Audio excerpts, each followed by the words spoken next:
Hello friends, आज हम इस वीडियो में बीपीएससी तैयारी क्वेश्चन बैंक सीरीज का सेट 24 देखेंगे, जिसमें महत्वपूर्ण 20 प्रश्नों को सॉल्व करेंगे।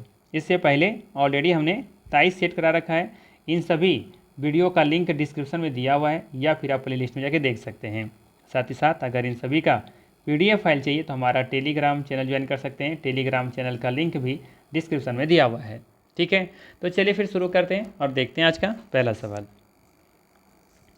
आज का पहला सवाल है, निम्नलिखित में से कौन सा भारत के संविधान के अंतर्गत मूल कर्तव्य है। ऑप्शन है देश की एकता एवं अखंडता को कायम रखना, प्राकृतिक पर्यावरण को सुरक्षित करना, अपने बच्चे को शैक्षिक अवसर प्रदान करना, एक से अधिक होगा या फिर उपर्युक्त में से कोई नहीं। बीपीएससी स्कूल टीचर 2023 में सवाल पूछा गया है। तो इसका सही आंसर होगा डी ऑप्शन, उपर्युक्त में से एक से अधिक। दिए गए विकल्पों में सब देखेंगे कि तीनों यहाँ पे संविधान के अंतर्गत मूल कर्तव्य है। देश की एकता एवं अखंडता को कायम रखना, प्राकृतिक पर्यावरण को सुरक्षित रखना, अपने बच्चे को शैक्षिक अवसर प्रदान करना। खास करके जो 6 से लेकर के 14 वर्ष के बच्चे जो होते हैं, 6 से 14 वर्ष के आयु के जो बच्चे होते हैं, उनके माता पिता या उनके जो संरक्षक होते हैं, उन्हें शिक्षा प्रदान करना उनके लिए एक मौलिक कर्तव्य है। ठीक है, तो तीनों ऑप्शन यहाँ पे बिल्कुल सही है। और साथ ही साथ आपको याद रखनी है कि मूल कर्तव्यों की संख्या 11 है। कितना है? 11। मूल कर्तव्यों की संख्या कितनी है? 11 है। और ये भी याद रखिएगा कि भारतीय संविधान में मौलिक कर्तव्य 42वें संविधान संशोधन करके जोड़ा गया था, जो कि 1976 में आया था। ठीक है, और ये मूल कर्तव्य को किस आर्टिकल में रखा गया है? तो ये आर्टिकल है 51 का क में। ठीक है, इन मूल कर्तव्यों को जिनकी संख्या 11 है, उन्हें आर्टिकल 51 के क में रखा गया है और इसे 42वें संविधान संशोधन 1976 के द्वारा इसे जोड़ा गया था। इसके अलावा एक फैक्ट याद रखिएगा कि 42वें संविधान संशोधन को लघु संविधान की संज्ञा दी जाती है। 42वें संशोधन को लघु संविधान की संज्ञा दी जाती है, क्योंकि संविधान के बृहत प्रावधानों को में संशोधन किया गया था, यानी कि बड़े पैमाने पर यहाँ पे संशोधन किया गया था। ठीक है, इसीलिए इसे लघु संविधान भी कहा जाता है। ठीक है, तो इन सभी बातों को ध्यान रखिएगा। फिलहाल आपको याद रखना है इतनी सी बात कि मूल कर्तव्यों की संख्या 11 है। इसे भारतीय संविधान में मौलिक कर्तव्य 42वें संविधान संशोधन 1976 के द्वारा जोड़ा गया था और इसे आर्टिकल 51 के क में रखा गया है। ठीक है, चलिए लेते हैं अगला सवाल। अगला सवाल है, भारत में प्रेस स्वतंत्रता लोगों को प्राप्त है क्योंकि यह संसद की विधि के तहत लोगों के लिए उपलब्ध है, यह भारत के संविधान में विशेष रूप से प्रदत्त है, या फिर यह विचार अभिव्यक्ति की स्वतंत्रता के अधिकार में निहित है, एक से अधिक होगा या फिर उपर्युक्त में से कोई नहीं। सही आंसर होगा इसका सी ऑप्शन, यह विचार अभिव्यक्ति की स्वतंत्रता के अधिकार में निहित है। ये संविधान में इसका उल्लेख कहीं नहीं है। आपको याद रखना है कि प्रेस की स्वतंत्रता ये कहीं भी संविधान में उल्लेख इसका नहीं है। हाँ, यह विचार अभिव्यक्ति की स्वतंत्रता के अधिकार में निहित है, इंक्लूड है। बात समझ में आया? अर्थात यहाँ पे सी ऑप्शन बिल्कुल ही सही है। लेते हैं अगला सवाल। अगला सवाल है, मौलिक अधिकारों को लागू करने के लिए न्यायालय निम्नलिखित में से किसे जारी कर सकता है। मौलिक अधिकारों को लागू करने के लिए न्यायालय निम्नलिखित में से किसे जारी कर सकता है।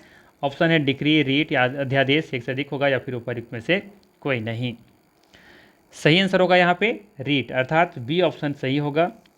मौलिक अधिकारों को लागू करने के लिए सर्वोच्च न्यायालय तथा उच्च न्यायालय को रीट जारी करने की शक्ति प्राप्त है। भारतीय संविधान के अनुच्छेद आर्टिकल 32 को महत्वपूर्ण अनुच्छेद माना गया है, क्योंकि यह प्रावधान करता है कि मौलिक अधिकारों की रक्षा का अधिकार अपने आप में एक मौलिक अधिकार है। ठीक है, तो यहाँ पे बी ऑप्शन बिल्कुल ही सही है। लेते हैं अगला सवाल। अगला सवाल है, निम्न में से किस संविधान संशोधन ने भारत न्यायपालिका को संसद के अधीन बना दिया गया है। सवाल है, किस संविधान संशोधन ने भारतीय न्यायपालिका को संसद के अधीन बना दिया है। ऑप्शन है 42वें संविधान संशोधन, 43वें संविधान संशोधन, 40वें संविधान संशोधन, एक से अधिक होगा या फिर उपर्युक्त में से कोई नहीं। बीपीएससी तैयारी 3.0 में सवाल पूछा गया था। इसका सही आंसर हो जाएगा यहाँ पे ए ऑप्शन, 42वें संविधान संशोधन, जिसे कि लघु संविधान भी कहा जाता है। ठीक है, तो याद रखना है 42वें संविधान संशोधन के द्वारा भारतीय न्यायपालिका को संसद के अधीन बनाने का प्रयास किया गया था। ठीक है, और इसे लघु संविधान की संज्ञा दी जाती है, इसको जरूर याद रखिएगा। चलिए लेते हैं अगला सवाल। अगला सवाल है यहाँ पर, प्रधानमंत्री लाल बहादुर शास्त्री ने भारतीय राष्ट्र के आधारभूत मूल्यों एवं उद्देश्यों को चुनौती देने वाले निम्न में से किन मुद्दों का सामना किया था? प्रधानमंत्री लाल बहादुर शास्त्री ने भारतीय राष्ट्र के आधारभूत मूल्यों एवं उद्देश्यों को चुनौती देने वाले निम्न में से किन मुद्दों का सामना किया था? ऑप्शन है सामाजिक एवं आर्थिक रूपांतर हेतु अन्न की कमी, ठीक है, 1965 में पाकिस्तान के साथ युद्ध, या फिर दक्षिण में हिंदी विरोधी आंदोलन, एक से अधिक होगा या फिर उपर्युक्त में से कोई नहीं। बीपीएससी टीआरई 3.0 में सवाल पूछा गया है। तो याद रखिएगा यहाँ पे सही आंसर क्या हो जाएगा?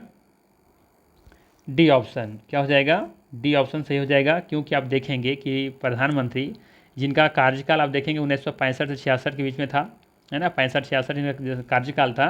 तो इस दौरान आप देखेंगे कि पहला तो इन्होंने सामाजिक एवं आर्थिक रूपांतरण हेतु अन्न की कमी की सामना करना पड़ा था, इनको खाद्यान्न की समस्या से जूझना पड़ा था उस समय उनको।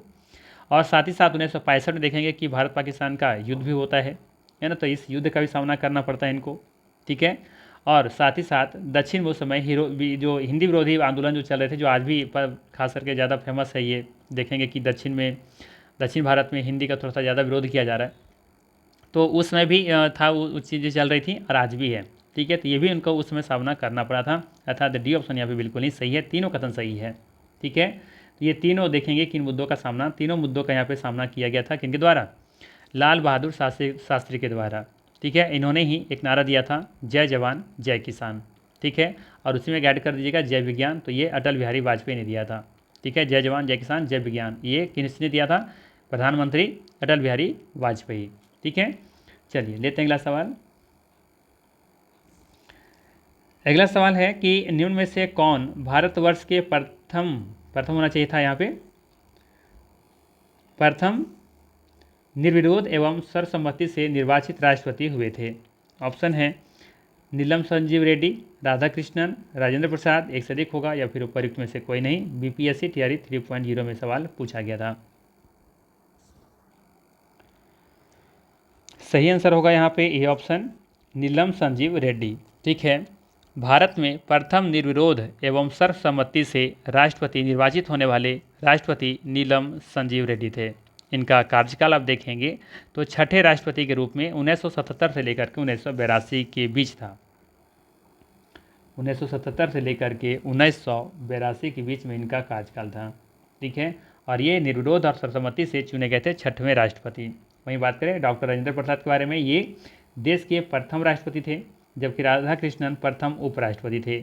और दूसरे राष्ट्रपति कौन थे? डॉक्टर राधाकृष्णन, ठीक है, दूसरे राष्ट्रपति प्रथम उपराष्ट्रपति, जबकि डॉक्टर राजेंद्र प्रसाद आप देखेंगे कि लंबे समय तक रहे थे, वैसे ये है ना, तो ये प्रथम राष्ट्रपति थे, ठीक है। चलिए लेते हैं अगला सवाल।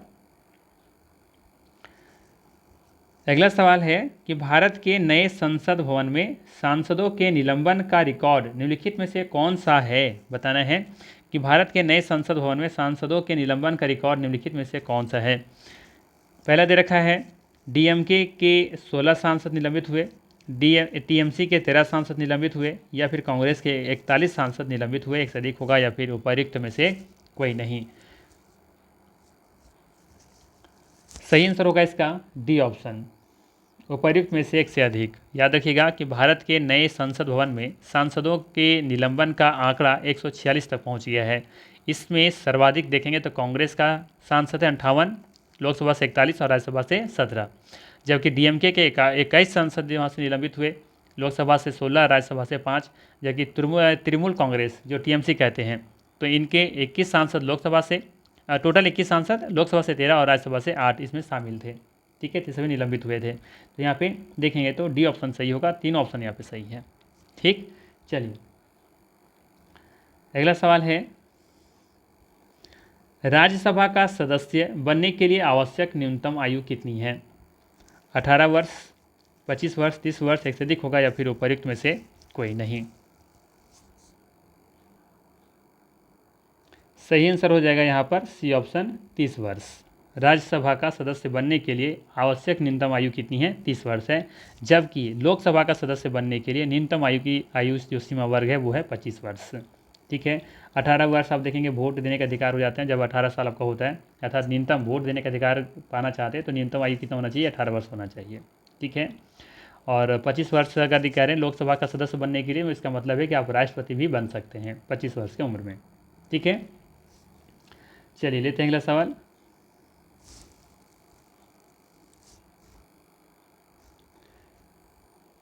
अगला सवाल है कि भारत के नए संसद भवन को देश को कब समर्पित किया गया? भारत के नए संसद भवन को देश को कब समर्पित किया गया था? 28 मई 2023, 23 अगस्त 2023, 15 अगस्त 2022, एक से अधिक होगा या फिर उपयुक्त में से कोई नहीं। सही आंसर है इसका ए ऑप्शन 28 मई 2023। ये ऑप्शन यहाँ पर सही होगा। ध्यान रखा जाए, प्रधानमंत्री नरेंद्र मोदी ने 10 दिसंबर 2020 को नए संसद भवन की आधारशिला रखी थी और यह 3 वर्षों में बन करके तैयार हुआ, जिसे 28 मई 2023 को देश को समर्पित किया गया था। इसका डिज़ाइन ध्यान रखिएगा किसने किया था? इसका डिज़ाइन पूछा जाता है एग्जाम में, ध्यान रखिएगा।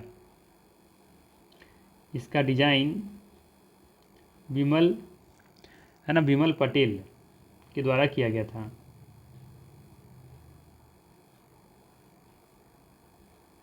ठीक है, ये आपको याद रखनी है। और इसमें देखेंगे कि कुल मिलाकर के 1272 सीटें हैं। कितना? 1272 सीटें हैं, याद रहेगा ना। जिसमें से आप देखेंगे लोकसभा का पूछा जाएगा, यदि लोकसभा का सीट कितना है इसमें? लोकसभा का सीट है इसमें 888। ठीक है, जबकि राज्यसभा की सीटें कितनी हैं? राज्यसभा तो 1272 घटा दीजिएगा तो निकल कर के आएगा 384, 8 12 8 16 17, हाँ ठीक है, तो 384 सीट है।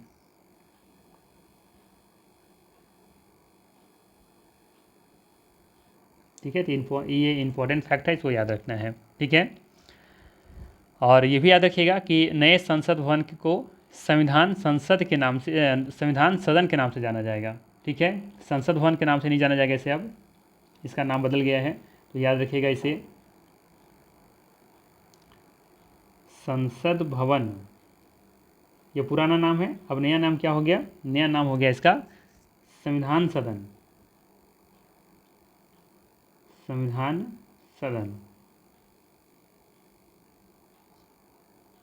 ठीक है, ये जरूर याद रखिएगा।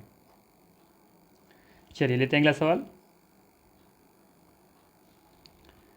अगला सवाल है, भारत की 9 उद्घाटित संसद में सांसदों के लिए कुल कितनी सीटें हैं? अभी हमने बताया 1272 सीटें हैं। ठीक है, कोई इशू नहीं होना चाहिए। और देखिए सवाल पूछा गया है बीपीएससी स्कूल टीचर 2023 में। चलिए अगला सवाल लेते हैं। अगला सवाल है कि भारत की संसद के नए भवन के प्रभारी वास्तुकार का नाम क्या है? जैसा कि मैंने ऊपर ही बताया, कौन थे इनका? पद्मश्री विमल पटेल। ठीक है, विमल पटेल नाम याद रखना है, भी ऑप्शन सही होगा। देखिए दो एग्जाम में पूछा जा चुका है एग्जाम में, एक BPSC school teacher BPSC TR 2.0 में और एक ये बीपीएससी स्कूल टीचर 2023 में। 2 बार ये सवाल आ चुका है कि भारत की संसद के नए भवन के प्रभारी या फिर वास्तुकार का नाम क्या है, डिजाइन किसने बनाया था? तो ये पद्मश्री विमल पटेल। चलिए अगला सवाल देखते हैं। अगला सवाल थोड़ा सा डिफ़िकल्ट पूछ लिया गया था, है ना, तो यहाँ थोड़ा सा डीपली पढ़ने की ज़रूरत था ये सवाल के लिए। देखिए क्या दिया है कि बिल्किस बानो के संबंध में सर्वोच्च न्यायालय के फैसले में निम्नलिखित में से कौन सा तथ्य वर्णित है? बताना है, बिल्किस बानो के संबंध में सर्वोच्च न्यायालय के फैसले में कौन सा यहाँ पे तथ्य वर्णित है, ये आपको बताना है। तो पहला दे रखा है, बिल्किस बानो ने 30 नवंबर 2022 को सर्वोच्च न्यायालय में समय पूर्व दोषियों के रिहाई की चुनौती दी। ये कथन सही है। ठीक है, आपको याद रखनी है। ये केस वैसे 2002 का ही है, बिल्किस बानो केस प्रकरण वर्ष 2002 का ही है ये। ठीक है, इस केस में ना 11 दोषियों को आजीवन कारावास की सजा दी गई थी। ठीक है, तो इसकी चुनौती दी गई थी। ठीक है, और यहाँ पे समय पूर्व दोषियों की रिहाई की चुनौती दी थी। 23 अप्रैल 2019 को सर्वोच्च न्यायालय ने बिल्किस बानो को गुजरात सरकार ने से 50 लाख रुपए का मुआवजा दिलाया था। ये भी सही है। 23 अप्रैल 2019 को सर्वोच्च न्यायालय ने बिल्किस बानो को गुजरात सरकार से 50 लाख रुपए का मुआवजा दिलाया था, इसलिए ज़्यादा ये फेमस था ये। और 8 जनवरी 2024 को सर्वोच्च न्यायालय ने 11 दोषियों को समय पूर्व रिहाई करने का संबंधी आदेश भी रद्द कर दिया। ठीक है, और इसमें न्यायमूर्ति कौन कौन थे? वी नागरत्ना और एक थे उज्जवल भुइयाँ, ये दोनों थे, इन्होंने ही निर्णय दिया था। तो ये भी कथन सही है। यहाँ पे चारों कथन सही है, सही आंसर हो जाएगा इसका डी ऑप्शन। ठीक है, इस कहानी को थोड़ा सा शॉर्ट में समझा देते हैं। देखिए एक्चुअली में क्या हुआ था ना कि 2002 में गुजरात में जब दंगा हो रहा था ना, तो उस समय बिल्किस बानो जो कि 5 महीने की गर्भवती थी, ठीक है, तो उनके साथ 11 जो 11 के अलावा कुछ और भी हो सकते हैं, लेकिन जिन्हें दोषी पाए गए 11 लोग थे। ठीक है, तो घटना कब का है? 2002 का है। ठीक है, 2002 का है। उस समय बिल्किस बानो जो गुजरात दंगा हुआ था उस समय उसमें जो हिंसा फैली थी वहाँ से तो छोड़ करके चली गई थी, कहीं और जा रही थी, तो उसी दौरान इनके साथ क्या होता है, रेप वगैरह होता है, जो भी हो। ठीक है, इसके बाद क्या होता है कि 2000 इन लोगों के 11 जो लोग थे जो दोषी पाए गए, 11 लोगों को जो दोषी पाए गए थे उन्हें आजीवन कारावासी सजा भी दी गई थी उसी समय 2002 में। ठीक है, अब उसके बाद फिर देखोगे कि 2019 में जो सुप्रीम कोर्ट है उन्होंने आदेश दिया था गुजरात सरकार को कि इन्हें 50 लाख रुपये का मुआवजा दिया जाए। किसको? बिल्किस बानो को 50 लाख का मुआवजा देने की बात हुई थी। ठीक है, कब? 2019 में। इसके बाद आता है फिर 15 अगस्त 2022। 15 अगस्त 2022 को क्या करती है गुजरात सरकार? ठीक है, 15 अगस्त 2022 को गुजरात सरकार ने इन दोषियों को रिहा कर देता है। ठीक है, 2022 में क्या कर रहे हैं यहाँ पे, ये रिहा कर दे रहे हैं। बिल्किस बानो फिर से क्या करती हैं, ये सुप्रीम कोर्ट का दरवाज़ा खटखटाती हैं कि समय से पहले इन लोगों को क्यों छोड़ दिया गया। ठीक है, जबकि आजीवन कारावास की सज़ा दी गई थी 2002 में।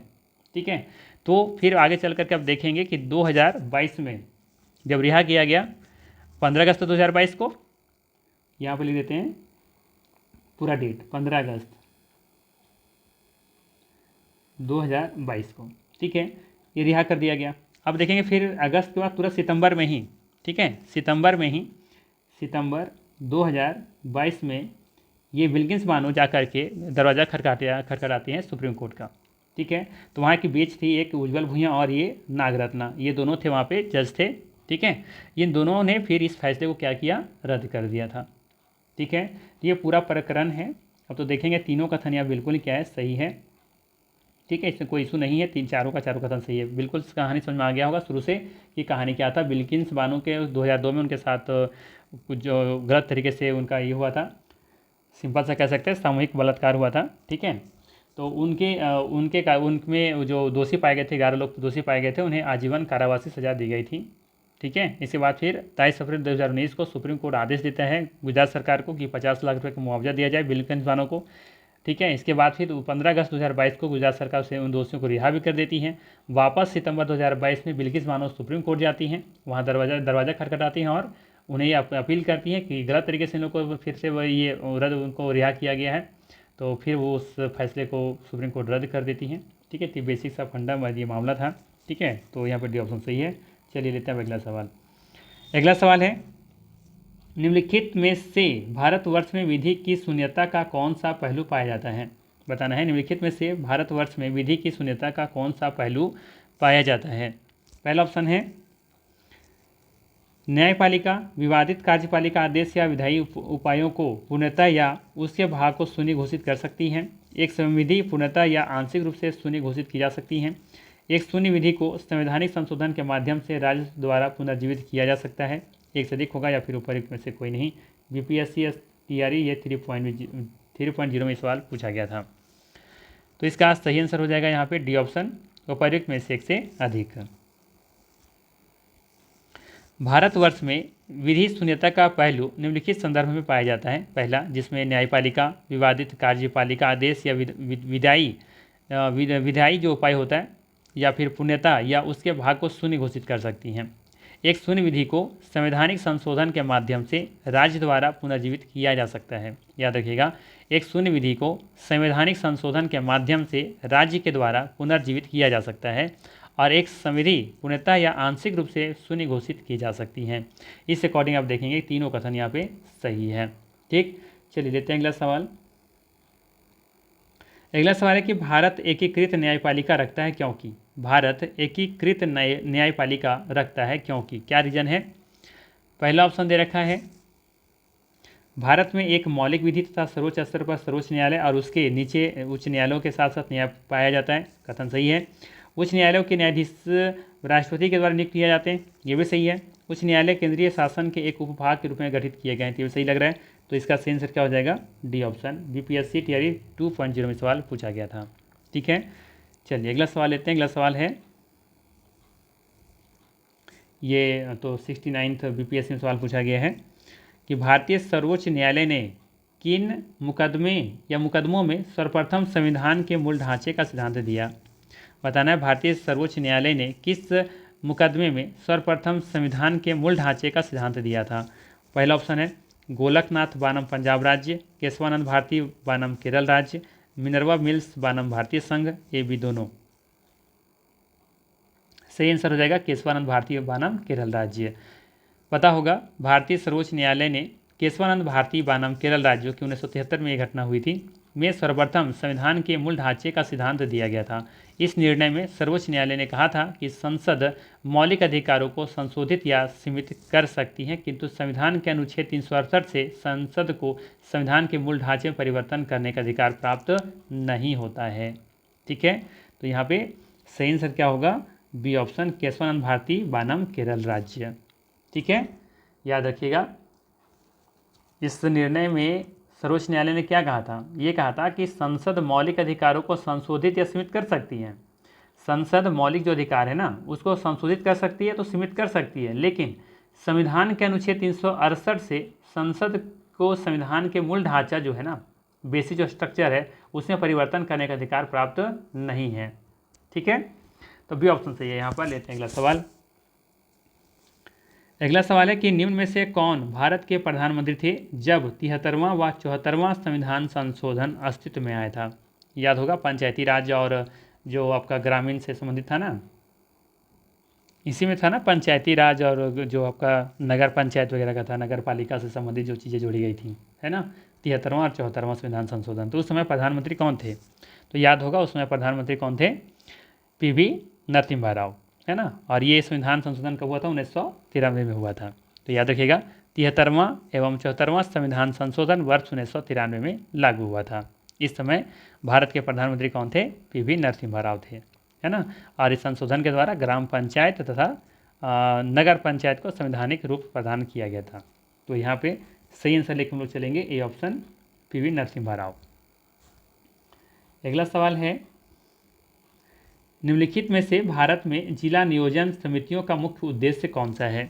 बताना है कि भारत में जिला नियोजन समितियों का मुख्य उद्देश्य कौन सा है।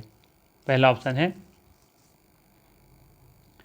पंचायतों और नगरपालिकाओं की योजनाओं को एकीकृत करना, जनपद की प्रारूपीय योजना तैयार करना, पंचायतों के मध्य एकीकृत दृष्टिकोण को विकसित करना, एक से अधिक होगा या फिर उपर्युक्त में से कोई नहीं। ये दृष्टिकोण होना चाहिए था यहाँ पर, पंचायतों के मध्य एकीकृत दृष्टिकोण विकसित करना। तो इसका सही आंसर हो जाएगा यहाँ पे डी ऑप्शन, उपर्युक्त में से एक से अधिक। ठीक है, भारत में जिला नियोजन समितियों के मुख्य उद्देश्यों के संदर्भ में दिए गए प्रश्न में एक से अधिक विकल्प आप देखेंगे तो सत्य है, क्योंकि जिले में पंचायतों तथा नगर पालिकाओं द्वारा तैयार की गई योजनाओं को समेकित करने तथा संपूर्ण जिले के लिए विकास योजना का प्रारूप तैयार करने के लिए किसी राजस्व जिले या राजस्व जिलों के किसी समूह तथा उसके भाग जो कि एक ही जिला में है, जिला पंचायत में है, के लिए ये जिला योजना समिति गठन किया जाता है। ठीक है, इसके तहत आप देखेंगे तो सरकार जिले में जिला परिषद, ग्राम पंचायत, नगर पंचायत और नगर परिषद और साथ ही साथ नगर निगम के द्वारा तैयार की गई योजनाओं को समेकित करने और पूरे जिले के लिए एक मसौदा विकास योजना तैयार करती हैं। ठीक है, जिससे क्या होता है, पंचायतों के मध्य एकीकृत दृष्टिकोण विकसित करने की सहायता मिलती है।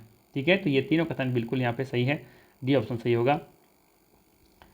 अगला सवाल है, भारत की केंद्रीय सरकार का पंचायती राज मंत्रालय निम्नलिखित में से किस वर्ष निर्मित हुआ था।